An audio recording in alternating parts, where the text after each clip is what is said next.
In 1964, Pontiac unleashed the GTO and ignited the muscle car era. The average buyer was 28 years old, and 71% were male. This wasn't just a car brand, it was an identity. By 2010, that identity was gone.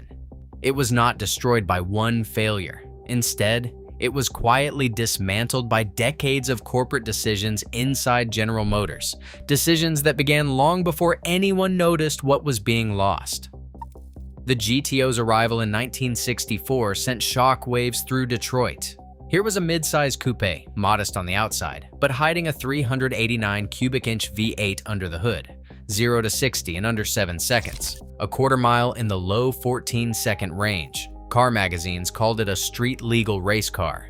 Young buyers lined up at dealerships, drawn by the promise of raw power and rebellious style. The GTO was not just fast, it was affordable. For around $3,300, drivers could leave rival Chevelles and Mustangs in the rearview mirror. Just 3 years later, Pontiac doubled down with the Firebird. Introduced in 1967, it joined the new wave of pony cars with sharper lines and a more aggressive stance. The Firebird offered a 325 horsepower V8 and a crisp, responsive feel that made it a favorite at drive-ins and drag strips. Road tests praised its balance of speed and control, while advertising played up its wide-track swagger. The Firebird quickly became a symbol of youth and ambition, its image cemented by bold marketing and growing appearances in pop culture. Then came the Trans Am. Launched in 1970 as the ultimate evolution of the Firebird, the Trans Am was built for the racetrack. SCCA race footage and dealer showrooms both pushed its credentials, with functional hood scoops, a tuned suspension, and a 400 horsepower engine. The Trans Am's screaming exhaust and iconic graphics turned it into a legend almost overnight. By the early 1970s, Pontiac's lineup stood as the benchmark for American performance. Each new model did not just raise the bar, they defined what it meant to drive with attitude and purpose. John DeLorean's vision for Pontiac went beyond horsepower. As chief engineer, he championed the wide-track design, a stance that pushed the wheels further apart, giving Pontiacs a low, planted look that set them apart on the street and in the showroom. This wasn't just about engineering, it was about attitude. DeLorean believed a car should make a statement before the engine even started. His team sculpted sharp lines, bold grills, and flared fenders that made every Pontiac instantly recognizable. Advertising in the mid-1960s shifted to match this new identity. Print and TV spots dropped the safe, family car language and instead promised the excitement division of General Motors. Slogans like, "We've got the power, we've got the style," ran alongside images of young drivers at drive-ins, drag strips, and winding roads. The message was clear. Pontiac wasn't for everyone. It was for those who wanted to stand out. The numbers told the same story. By 1970, the average Pontiac buyer was just 28 years old, 5 years younger than the typical Chevrolet customer. Nearly 3/4 were men, many drawn by the promise of speed and a sense of belonging to something new. Dealer brochures emphasized lifestyle as much as specs, pairing performance stats with scenes of friends, freedom, and open highways. Pontiac's image became inseparable from youth culture, and its cars were more than transportation. They were badges of ambition. DeLorean's ethos filtered through every detail, from the wide stance to the raucous exhaust. For a generation coming of age in the 1960s and early 1970s, Pontiac offered not just a way to get there, but a way to be seen and remembered. On the showroom floor, the lines between Pontiac and Chevrolet began to blur. The Firebird and Camaro, both born from GM's F-body platform, sat side by side with nearly identical frames, engines, and interiors. The differences: Pontiac's slotted grille, a slightly stiffer suspension, maybe a unique dash, felt more cosmetic than true separation. By the early 1970s, customers compared the two as equals, often drifting toward the lower-priced Chevy when the only real distinction was a badge and a few trim pieces. The pattern repeated through the decades. In the 1980s, the J-body platform produced the Sunbird and Cavalier, compact coupes and sedans sharing the same underpinnings, often displayed just feet apart in multi-brand GM dealerships. Pontiac tried to inject excitement with the Sunbird GT's turbo engine and firmer ride, but dealer price sheets told a different story. Buyers noticed the similarities, and surveys from the mid-1980s recorded a growing number of customers leaving showrooms unsure which brand they had actually intended to buy. By the 1990s and the 2000s, the overlap had only intensified. The Grand Prix and Lumina, the G6 and Malibu, the Torrent and Equinox, each pair built on shared Delta or Epsilon platforms, were split only by minor styling cues. A dealer audit in 2006 revealed that over a third of GM showrooms displayed both Pontiac and Chevrolet versions of the same car, often within arm's reach.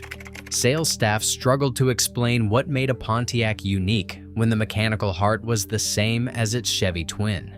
For many dealers, selling on price became the only way to move inventory, and the Pontiac badge lost its meaning. The result was confusion, not just for customers, but for the people selling the cars. Veteran sales managers described a steady erosion of Pontiac's identity, as once loyal buyers asked why they should pay more for a nameplate that no longer stood apart.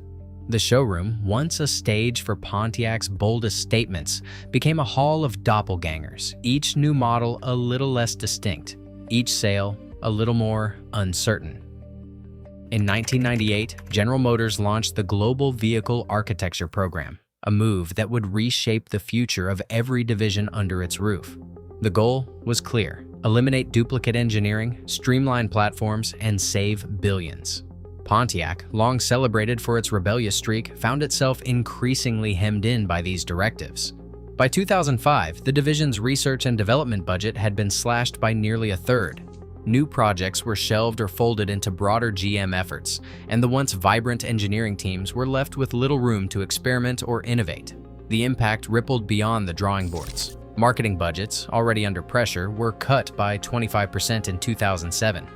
National ad campaigns shifted focus to Chevrolet and Cadillac, leaving Pontiac with only regional spots and dealer promotions. The excitement division message faded from the airwaves, replaced by generic value pitches that could have fit any GM badge. Internally, concern grew. In April 2008, a memo circulated among senior executives warning that Pontiac's identity was dissolving. It cited declining dealer satisfaction scores and pointed to the growing overlap with Chevrolet models as a source of confusion and lost sales. The memo recommended either a renewed commitment to unique performance products or a strategic exit plan. Instead, silence followed. No new investment arrived, and Pontiac's voice in GM's boardroom grew quieter. Product planning meetings prioritized high-volume platforms, and Pontiac's requests for distinct engines or styling cues were routinely denied. The brand's legacy, built on risk and attitude, was quietly traded for efficiency and uniformity. By the time external pressures mounted, Pontiac was already vulnerable, its spirit dimmed by years of institutional neglect. In 2008, the bottom fell out. General Motors watched global vehicle sales plummet from nearly 10 million to just 5 million in a single year. Pontiac, already weakened by years of internal neglect, was swept into the chaos. Showrooms emptied as consumer credit froze and buyers vanished. The boardroom, once focused on product launches and ad campaigns, became a war room. Government officials arrived with hard terms. There would be no bailout without a plan to cut costs, close plants, and shrink the dealer network by nearly a third. Executives pored over spreadsheets showing that too many divisions, too many overlapping models, and too much overhead were dragging the company under. Pontiac's fate was no longer in the hands of designers or engineers. The question was survival, and every brand was on the chopping block. In that atmosphere, tradition and legacy mattered less than numbers on a balance sheet. The announcement landed in April 2009. General Motors, under pressure from bankruptcy courts and the U.S. Treasury, declared Pontiac would be phased out by the end of the following year. More than 250 dealers received closure notices in a single week. The final Pontiac, a white G6 sedan, rolled off the Orion, Michigan assembly line on December 30th, 2009. For many, the reality hit hardest in empty showrooms and shuttered service bays. One longtime dealer described the shutdown as losing a family, while a Pontiac engineer recalled walking out of the design studio feeling as if they had buried a part of themselves. The press release spoke of streamlining and survival, but for those who had built, sold, and loved these cars, it was the ERA of an era that could not be replaced. Today, brands fall not with a crash, but with a whisper, eroded by overlapping purpose and forgotten vision. Pontiac's fate is a warning. In the race to streamline, identity can become the first casualty. The loss of character isn't history. It's a risk every company faces now. Share your thoughts below.